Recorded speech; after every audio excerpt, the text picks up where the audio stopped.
why should managers not be allowed in a retrospective?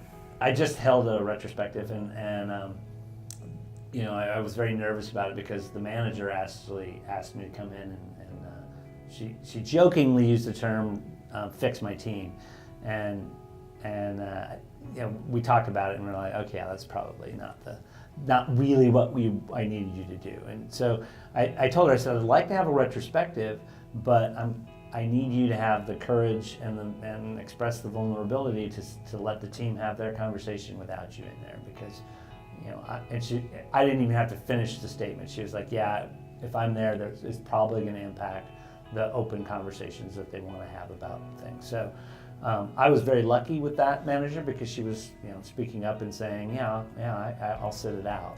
And that's at the core of why I ask managers to sit out, because you really need people to especially if the team is trying to either course correct or get on track in a certain way that hasn't been achieved before. And it's because they need to be able to speak openly.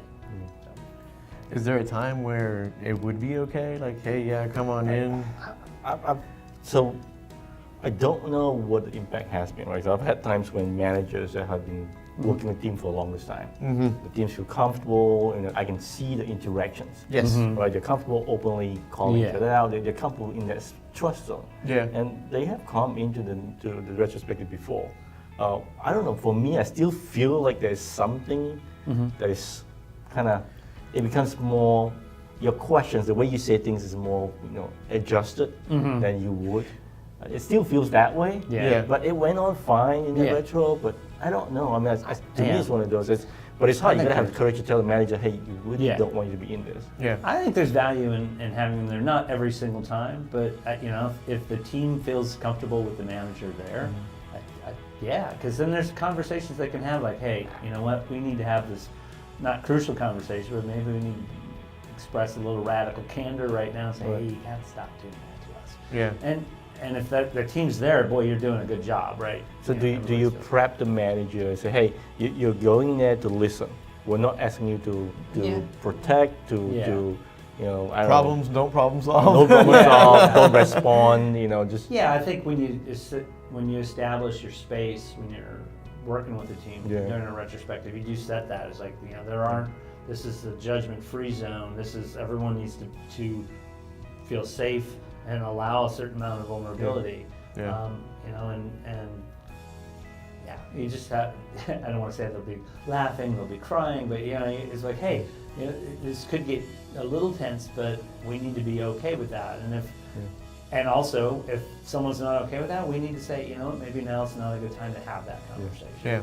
I mean, I've had one manager that was really, really good. I mean, he was in the meeting, and we were talking about stuff. Yeah. And I mean, he did not say a word, but after when we walked out, he's like, I could not believe that's what they thought. Wow.